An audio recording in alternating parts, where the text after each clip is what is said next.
Yo, what up, Street Dogs? Kim. All right, some thoughts. So, how to become more productive? So, people's like, point of life isn't be productive. Said all unproductive people, right? So, productive means to produce, to make, and it essentially means that you optimize your life to make stuff, right? To produce, right? Like it's interesting because like a producer, like a Hollywood producer, is somebody who produces movies, somebody who gets the movie made. If you're a music producer, you produce the music, you make the music, right? You get it out there. Produce, product, it's all the same word. And actually I'm curious, like, what is the etymology of the notion of produce? Does that have something to do with children or something?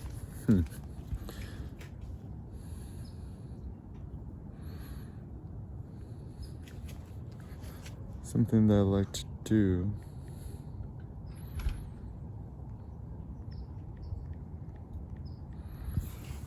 Pro tip, open up the Wiktionaries.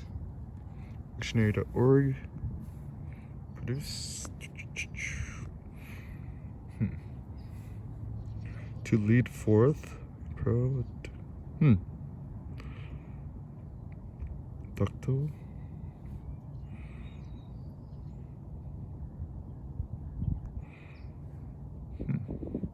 To pull, to draw, to lead. Kind of like that. So,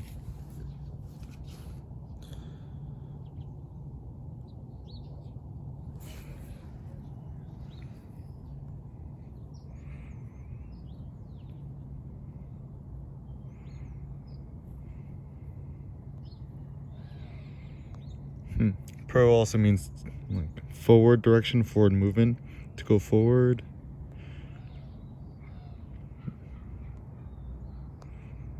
Pull, lead, to draw. Anyways, so yeah, it seems kind of an interesting thought is become more productive means to lead more, to create more. But I'm just gonna use in the traditional like American notion, right? To produce means to make, produce product.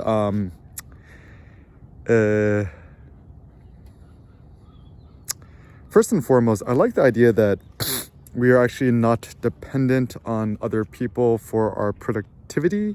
So essentially living a life where you don't have an editor or a publisher. Like people say, yeah, but if you're a writer, you gotta be a real legit writer, you gotta have an editor because even Stephen King has an editor. I'm like, bro, Stephen King is like, dude was like a drug addict for a long time. I'm not gonna trust his opinions on writing. And it's so funny too because the hilarity is I actually write a lot, but I don't consider myself a quote writer. To me, any sort of category is bad. Like the only reason I like to write is A, it's fun to me. It's B, it's a good way for me to jot out my thoughts, and C, it's fun and thrilling to me. So to have to categorize yourself as anything is not a good thing. Even to call yourself a blogger or a vlogger, YouTuber or whatever is kind of a reductive category. So the first notion is, in order to become more productive, become your own full stack solution. You create your own solo media empire in which you are not dependent on nobody else but yourself to create, to produce, etc. And I think the reason why this is such an important notion is that a lot of people's productivity is held back by gatekeepers, right? Gatekeepers being people who essentially, say yay or nay towards your opinions and your things. And it's not good insofar much as, let's say you have an idea for a book or a blog, and it's like, you're always waiting on the opinion of somebody else. And to be able to cut out the middleman is essentially a very good strategy, because anytime that you rely on any middleman to do something, that actually reduces your own personal power to actually do something and to be productive. And therefore, it is a very wise activity to structure your life in such a way, to design your life in such a way, that reduces the need for other people's approval. So even, for example, weightlifting, right? It's like, I lift weights because it's fun, it's thrilling, exciting to me. It's like, why have other people to quote judge your form? Judging your form, this is like some sort of like strange pseudoscience. It's like, did you squat at parallel? Did you break parallel? Did you go a little bit It's like, and people trying to bust out these like, it's like these phone apps which show the hip hit. And I'm like, this doesn't matter. Like, he's like, oh, good job, but it's just a gym PR. I'm like, all PR should be gym PRs. Like, don't compete. Competitions for suckers. And so even to be more productive, I think is a good idea to not compete. People are like, yeah, but I did a strongman or an Ironman or triathlon. I'm like, any real self-independent person would not subject themselves to meaningless competitions. I think even organized sports is not good insofar much as there is no real life skill transfer from any sort of organized sports to real life. Something Nassim Taleb says, like, skills which do transfer, like street fights.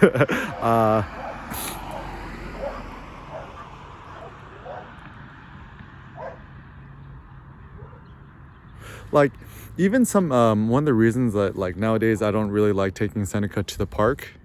Right? Parks are nice, but the downside of a park is typically public restrooms in a park are pretty gross, and I don't like that. Two, where in real life or everyday life would a multi-story park structure with slides and stuff, like, where would that exist? That does not exist nowhere, right? So actually, ironically enough, I prefer taking him to the mall, to the Irvine Spectrum, or even just walking around and adventuring, because that's what real human beings nowadays do. So real life training seems better than sort of like, wherever's kid friendly. This is also a pro tip: if you use gonna become a new parent, whatever, anything which is branded as quote kid friendly or good for kids is typically bad. Like, even with cars, right? People are like, oh, you gotta get the SUV or the minivan for the kids, good for kids, good family car. I'm like, honestly, just like a sedan is just sufficient. And also note, like in France, right, everyone's driving those like, essentially the coupes, and they can still somehow fit the kid in the back seat. So I'm just like, yeah, just a lot of marketing stuff is we kind of get suckered by it. And I think some very pragmatic things, like if you're going to do videos, vlogs, blogs, whatever, 720p 30 fps seems more than sufficient. I think 480p is a little bit too small, maybe. 720p is just right, not too big, not too small. And if you shoot digital photography, right, front pocket,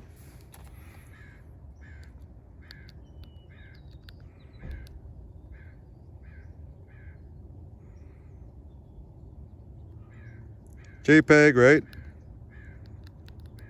Small JPEG hits the sweet spot around 3000 pixels by 2000 pixels wide. Is pretty good. Ricoh GR3X is the one. Okay. And also, like, if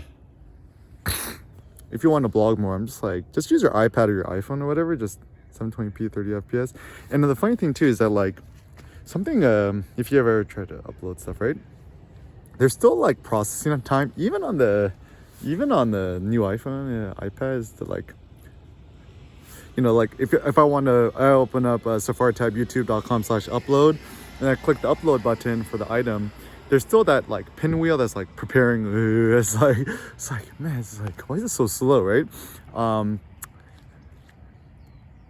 Because the smaller the file size is, the more productive you could be, because the more you could create and produce and share quickly. Even when I'm uploading videos, which is like 720p, it still takes a while to process. So anything that you could kind of get things out quicker and more efficiently, the better. This is also one of the big benefits of just plain text, right? That like email, plain text, email newsletters are really good, because you could quickly propagate your thoughts. Even in today's media heavy world, it still seems that the benefit of a Google is through text results, right? Through the information text, like even recipes, right? Like you're trying to look for a recipe or whatever. It's more efficient to just like look up the recipe as text rather than having to like look at a YouTube video and scroll through it and stuff like that. I think one of the big downsides of just like trying to find things on the internet is whenever people try to do it in such a way that you have to scroll through a video. Seems kind of like a bad idea. Like one thing, especially like the suggestion you create a YouTube, right?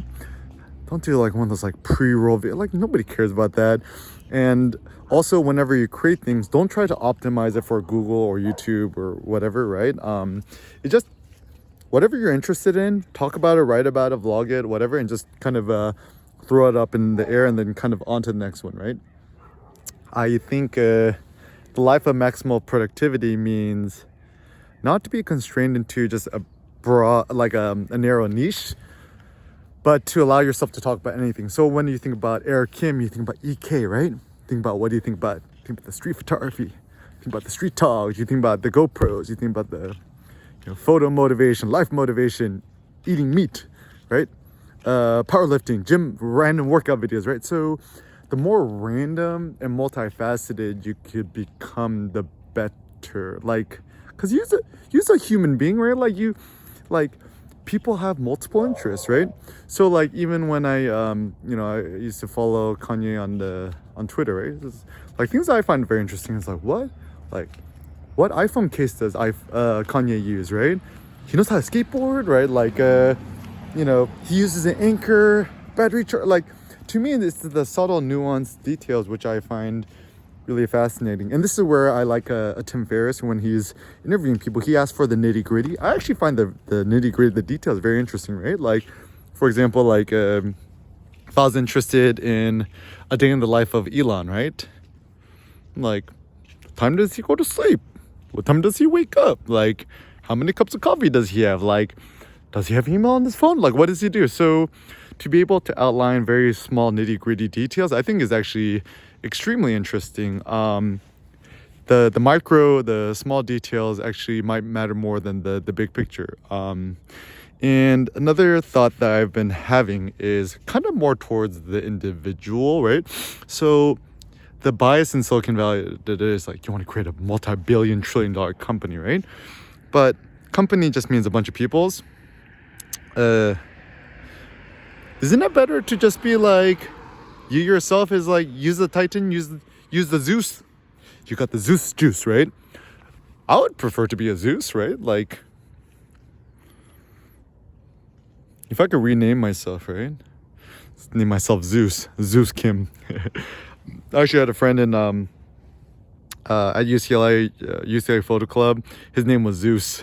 I was like, mainland Chinese guy, so cool. Like I love that guy. His name is Zeus. I'm like, what? Your name is Zeus? Like that's gangster, right?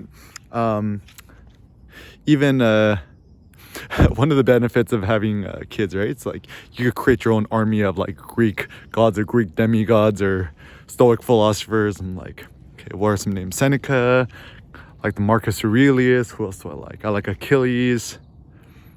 I mean, Hector is pretty cool too. Zeus, Athena, Pallas, Athene, whatever you want to call yourself. And also the cool thing with kids, right, is you create your own idealized version of yourself through your kids. It's kind of a very cool thing. Also, in terms of productivity, a suggestion I have is just using Markdown and plain text, like IE Writer. I'm shout out to the IE Writer team. I have it on my iPhone, iPad, and I've probably written like over 100,000 blog posts on it. To use plain Markdown text is extremely efficient. Don't use Google Docs. Don't use Apple Pages. Don't use Microsoft Word. Just do everything in IE Writer. Honestly, the export as HTML, send out email newsletter. Also, ironically, even though we're photographers and visual image makers, whatever, to not use images is actually more efficient. Like I'm currently using a new WordPress theme where I can't really figure out the WordPress site editor thing, but essentially, like I have not been using featured images, and actually it speeds up my workflow. Another pro tip is publish something before it's actually ready. So typically I have an idea for a title, and I'll just write down the title and I'll just publish it, and then after publishing it, I'll add the text to it afterwards. And also another pro tip is publish something before it's actually ready. I think we typically end up go write something on edit, make it good, and then publish it. I'm like, just like publish it as you go. That's actually the number one tip I have for blogging. You have an idea, put in the title, hit the publish button, and then add text to it and update it as you go. And I think in order to be more productive, just think about the internet, right? Like the internet is the world's greatest invention. Like the internet is so underappreciated in terms of being able to create and produce. Like think about it this way, right? Like what's easier, right? Buying a Lamborghini, going to a dealership, or just on your iPad, you could just download the Lamborghini app, or you could AR a Lamborghini at your own house, or you could download some sort of like racing game simulator and do it. That's also one of the good promises of VR virtual reality. I think the Oculus Pro is actually pretty cool. Maybe I'll buy one. I'd rather buy an Oculus Pro than buy a new iPhone. There are so many opportunities in virtual reality in which you could materialize physical things, because so much of our existence is around material things. Like I want to buy a house, got building, like, so even if you have like this neo-dystopian view of the future, imagine you live in a shitty ass apartment, but you put on your Oculus Pro thing, right? Boom, you're like in the most amazing interior decorated thing. I think it actually would alleviate a lot of people's existences. Creativity, VR, Tilt Brush, Google, it's all good. Even if you want to see a lot of my experiments, just Google AirKim Oculus or AirKim virtual reality creativity. I've done a lot of stuff on it. So yeah, I don't really think VR is the future, but it is still a very cool creative tool that's still underutilized. And the question is, will VR ever hit mass market where everyone has a VR headset? I don't think so. I think people, like, as long as it cannot fit in your front pocket, it's not going to be used until Facebook, Meta, Oculus figure out a way to create some sort of foldable, glasses concept that could just fit in your front pocket and you put it on. Ain't people gonna do it? And also, like, I still think the phone form factor is kind of lame, but even into the future, it's probably not gonna, like, okay, think about it this way. Like, what would be an ideal phone or iPhone, right? It would essentially look like an iPhone Pro, except thinner, like half the size, like maybe the thickness of a iPhone mini or an iPhone SE, which I'm recording this on. It would be all screen, right?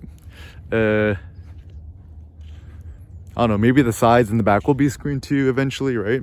Really good camera, battery life, whatever. And then, yeah, just ultimately, like, you don't want to make it too big or too, like, you still want it to fit in your front pocket. I have an idea of an iPhone Titan. Just make an iPhone out of titanium, price it at $19999 USD,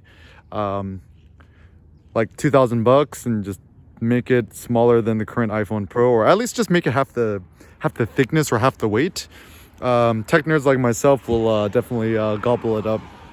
I actually think that the intelligent thing for a lot of companies to do is keep swimming up market and upstream to make better products but price them higher. Even the AirPods Pros Max, which I think is, not for me, but they actually seem to sell good. A lot of people wearing them and stuff like that. And the Apple Watch Titanium Titan is a good idea and stuff like that. So in today's world of hyper-saturated products, to make more high-end extreme products and sell them seem to be kind of a good idea. And also with productivity, to never seek nothing that's perfect. I mean, perfection is the enemy of productivity, because perfection doesn't to perfect something to perfect actually just means to make it and produce it, to get it out there. So whenever we think about perfect as being this idealized, Euclidean, you know, notion, Platonic Plato notion of being perfect. It actually, perfection doesn't exist, right? Like, you know, go out in public or go in the world. It's like, is there a perfect body shape or a perfect woman that exists, right? No, right? I mean, what would the perfect woman look like? Kim Kardashian? I don't know. Like, it's like, you know, even if you had the world's best plastic surgeon or 3D modeler, what would you create as an idealized woman or a man, right? Even if you gave somebody all the roids in the world, like, there's no such thing as human perfection, right? And it is the diversity in which we all thrive on. So anti-perfection, just do it, send it up, and on to the next one.